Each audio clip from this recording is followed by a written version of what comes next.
ನಮಸ್ತೆ ಸ್ನೇಹಿತರೆ, ನಿಮ್ಮ ಮನೆಯಲ್ಲಿ ದರಿದ್ರ ಲಕ್ಷ್ಮಿ ದೂರವಾಗಬೇಕೇ? ಪ್ರತಿದಿನ ತುಳಸಿ ಬಳಿ ಈ ಒಂದು ಸಣ್ಣ ಕೆಲಸವನ್ನು ಮಾಡಿ ಆಮೇಲೆ ಆ ಚಮತ್ಕಾರವನ್ನು ನೀವು ಗಮನಿಸಬಹುದು. ನಮ್ಮ ಜೀವನದಲ್ಲಿ ಎಷ್ಟೇ ಕಷ್ಟಗಳು ಬಂದರೂ ನಮಗೆಲ್ಲರಿಗೂ ಒಂದು ಆಸೆ ಇರುತ್ತದೆ. ನಮ್ಮ ಮನೆಯಲ್ಲಿ ಸುಖ, ಶಾಂತಿ, ಆರೋಗ್ಯ ಇರಬೇಕೆಂದು, ಹಣದ ಕೊರತೆ ಇರಬಾರದೆಂದು ಮತ್ತು ಕುಟುಂಬದಲ್ಲಿ ಸಂತೋಷ ಸದಾ ನೆಲೆಸಿರಬೇಕೆಂದು. ನಮ್ಮ ಹಿರಿಯರು ಹೇಳುವ ಈ ಸುಂದರ ಆಚರಣೆ ಅದೇ ತುಳಸಿ ಪೂಜೆ. ಹಿಂದೂ ಸಂಪ್ರದಾಯದಲ್ಲಿ ತುಳಸಿಯನ್ನು ಕೇವಲ ಒಂದು ಗಿಡ ಎಂದು ನೋಡುವುದಿಲ್ಲ, ಶ್ರೀ ಮಹಾಲಕ್ಷ್ಮಿಯ ಸ್ವರೂಪ ಎಂದು ಪೂಜಿಸುತ್ತೇವೆ. ಆದ್ದರಿಂದ ತುಳಸಿ ಇರುವ ಮನೆಯಲ್ಲಿ ದೇವರ ಅನುಗ್ರಹ ಮತ್ತು ಸಕಾರಾತ್ಮಕ ವಾತಾವರಣ ನೆಲೆಸುತ್ತದೆ ಎಂಬುದು ಎಲ್ಲರ ನಂಬಿಕೆ. ಆದ್ದರಿಂದ ಇಂದಿನ ಈ ವಿಡಿಯೋದಲ್ಲಿ ಪ್ರತಿದಿನ ತುಳಸಿ ಬಳಿ ಯಾವ ರೀತಿ ಪೂಜೆ ಮಾಡಬೇಕು ಮತ್ತು ಯಾವ ನೀರನ್ನು ಹಾಕಿದರೆ ಈ ಆಚರಣೆ ಪರಿಪೂರ್ಣವಾಗುತ್ತದೆ ಮತ್ತು ನಮ್ಮ ಕಷ್ಟವೆಲ್ಲ, ನಮ್ಮ ದರಿದ್ರವೆಲ್ಲ ದೂರವಾಗುತ್ತದೆ ಎಂಬುದನ್ನು ನೋಡೋಣ. ನಾನು ಈಗ ಹೇಳುವುದನ್ನು ಸ್ವಲ್ಪ ಗಮನವಿಟ್ಟು ಕೇಳಿ. ಸ್ಫಟಿಕ ಅಂದರೆ ಆಲಮ್ಮು, ಅದನ್ನು ನಾವು ತುಳಸಿ ಗಿಡಕ್ಕೆ ಬಳಸಬೇಕು. ಹೇಗೆ ಬಳಸಬೇಕು ಎಂಬುದನ್ನು ನೋಡೋಣ ಬನ್ನಿ.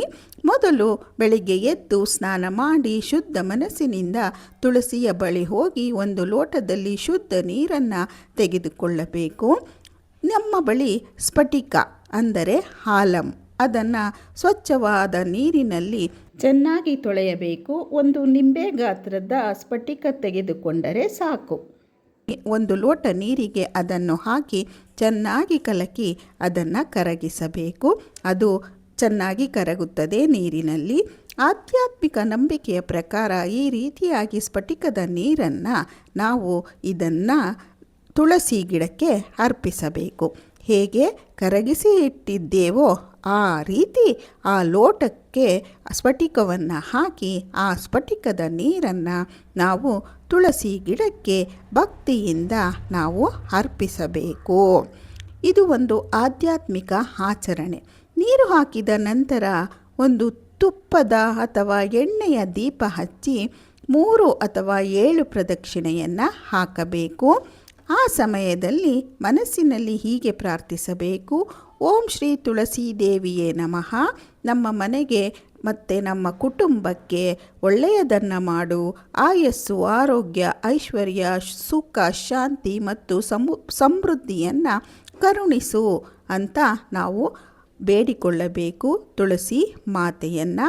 ಆಗ ನಮ್ಮ ಮನೆಯಿಂದ, ನಮ್ಮ ಮನಸ್ಸಿನಿಂದ ದುಃಖ, ದಾರಿದ್ರ್ಯ ಮತ್ತು ನಕಾರಾತ್ಮಕ ಶಕ್ತಿಗಳು ದೂರವಾಗುತ್ತವೆ. ಈ ಪ್ರಾರ್ಥನೆ ಮಾಡುವಾಗ ಮನಸ್ಸಿನಲ್ಲಿ ಯಾವುದೇ ದ್ವೇಷ, ಅಹಂಕಾರ ಅಥವಾ ಕೆಟ್ಟ ಆಲೋಚನೆ ಇರಬಾರದು. ಏಕೆಂದರೆ ದೇವರು ನೋಡುವುದು ನಮ್ಮ ಮನಸ್ಸಿನ ಭಕ್ತಿಯನ್ನು. ಹಿರಿಯರು ಹೇಳುವ ಮತ್ತೊಂದು ಮುಖ್ಯ ವಿಷಯವೇನೆಂದರೆ, ತುಳಸಿ ಗಿಡದ ಸುತ್ತಮುತ್ತ ಯಾವಾಗಲೂ ಸ್ವಚ್ಛತೆ ಇರಬೇಕು. ಕಸ, ಒಣ ಎಲೆಗಳು ಅಥವಾ ಕೊಳಕು ಇರದಂತೆ ನೋಡಿಕೊಳ್ಳಿ. ಸ್ವಚ್ಛತೆ ಇರುವ ಜಾಗದಲ್ಲಿ ಮನಸ್ಸಿಗೂ ನೆಮ್ಮದಿ ಸಿಗುತ್ತದೆ, ದೇವಿಯೂ ನೆಲೆಸುತ್ತಾಳೆ. ಸಂಜೆ ಸಮಯದಲ್ಲಿ ಮತ್ತೊಮ್ಮೆ ತುಳಸಿ ಮುಂದೆ ಒಂದು ದೀಪ ಹಚ್ಚಿ. ದೀಪದ ಬೆಳಕು ಕೇವಲ ಪೂಜೆಯ ಸಂಕೇತವಲ್ಲ, ಅದು ನಮ್ಮ ಮನಸ್ಸಿನ ಅಜ್ಞಾನವನ್ನು ದೂರ ಮಾಡಿ ಜ್ಞಾನದ ಬೆಳಕನ್ನು ಹರಡುವುದರ ಸಂಕೇತವಾಗಿದೆ. ತುಳಸಿ ದೇವಿಯ ಆಶೀರ್ವಾದದಿಂದ ಆಯಸ್ಸು, ಆರೋಗ್ಯ ಮತ್ತು ಐಶ್ವರ್ಯ ದೊರೆಯುತ್ತದೆ ಎಂದು ಎಲ್ಲರೂ ನಂಬುತ್ತೇವೆ. ನಮ್ಮ ಹಿರಿಯರು ಸಹ ಇದನ್ನು ಹೇಳಿದ್ದಾರೆ. ಕುಟುಂಬದಲ್ಲಿ ಒಗ್ಗಟ್ಟು ಹೆಚ್ಚುತ್ತದೆ, ಮನೆಯಲ್ಲಿ ನೆಮ್ಮದಿ ನೆಲೆಸುತ್ತದೆ ಮತ್ತು ಉತ್ತಮ ಚಿಂತನೆ ಬೆಳೆಯುತ್ತದೆ ಎಂದು ಹೇಳಲಾಗುತ್ತದೆ. ಆದರೆ ಒಂದು ವಿಷಯ ನೆನಪಿಡಿ, ಕೇವಲ ಆಚರಣೆ ಮಾಡಿದರೆ ಸಾಕಾಗುವುದಿಲ್ಲ. ನಮ್ಮ ಜೀವನದಲ್ಲಿ ಸತ್ಯ, ಪ್ರಾಮಾಣಿಕತೆ, ಕಷ್ಟಪಟ್ಟು ದುಡಿಯುವ ಗುಣ ಮತ್ತು ಇತರರಿಗೆ ಸಹಾಯ ಮಾಡುವ ಮನೋಭಾವವು ಇರಬೇಕು. ಆಗ ಭಕ್ತಿಗೆ ಇನ್ನಷ್ಟು ಅರ್ಥ ಬರುತ್ತದೆ. ರಾತ್ರಿ ಸಮಯದಲ್ಲಿ ತುಳಸಿ ಗಿಡವನ್ನು ಕೀಳಬೇಡಿ, ಎಲೆಗಳನ್ನು ಕೀಳಬೇಡಿ. ತುಳಸಿಯನ್ನು ಮನೆಯ ಒಬ್ಬ ಸದಸ್ಯೆಯಂತೆ ಪ್ರೀತಿಯಿಂದ ನೋಡಿಕೊಳ್ಳಿ. ತುಳಸಿಯನ್ನು ಮನೆಯ ಒಬ್ಬ ಸದಸ್ಯೆಯಂತೆ ಪ್ರೀತಿಯಿಂದ ನೋಡಿಕೊಳ್ಳಿ. ತುಳಸಿ ಕೇವಲ ಧಾರ್ಮಿಕವಾಗಿ ಮಾತ್ರವಲ್ಲ, ಪರಿಸರದ ದೃಷ್ಟಿಯಿಂದಲೂ ಅಮೂಲ್ಯವಾದ ಸಸ್ಯವಾಗಿದೆ. ಮನೆಯ ಸುತ್ತಲಿನ ವಾತಾವರಣವನ್ನು ಹಸಿರಾಗಿಸುತ್ತದೆ ಮತ್ತು ಪ್ರಕೃತಿಯೊಂದಿಗೆ ನಮ್ಮನ್ನು ಬೆಸೆಯುತ್ತದೆ. ಸ್ನೇಹಿತರೆ, ಜೀವನದಲ್ಲಿ ದೊಡ್ಡ ದೊಡ್ಡ ಬದಲಾವಣೆಗಳು ಕೆಲವೊಮ್ಮೆ ಇಂತಹ ಸಣ್ಣ ಸಣ್ಣ ಒಳ್ಳೆಯ ಅಭ್ಯಾಸಗಳಿಂದಲೇ ಆರಂಭವಾಗುತ್ತವೆ.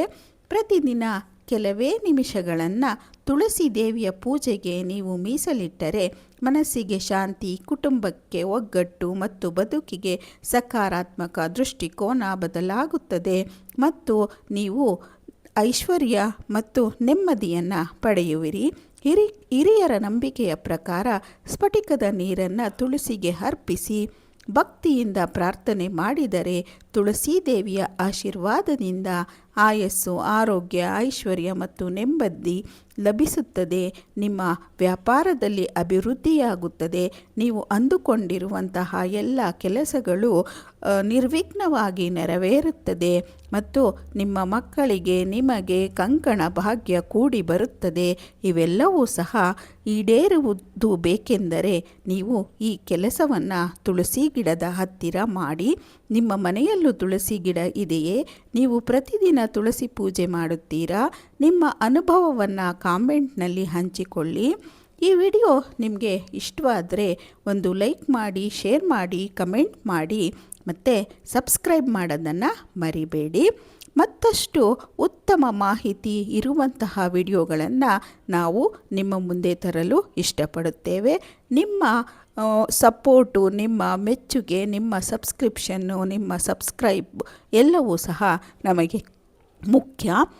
ಏನಾದರೂ ನಿಮಗೆ ಬೇರೆ ವಿಚಾರಗಳ ಬಗ್ಗೆ ತಿಳಿಯಬೇಕೆಂದು ಅನಿಸಿದರೆ ಕಾಮೆಂಟಲ್ಲಿ ತಿಳಿಸಿ.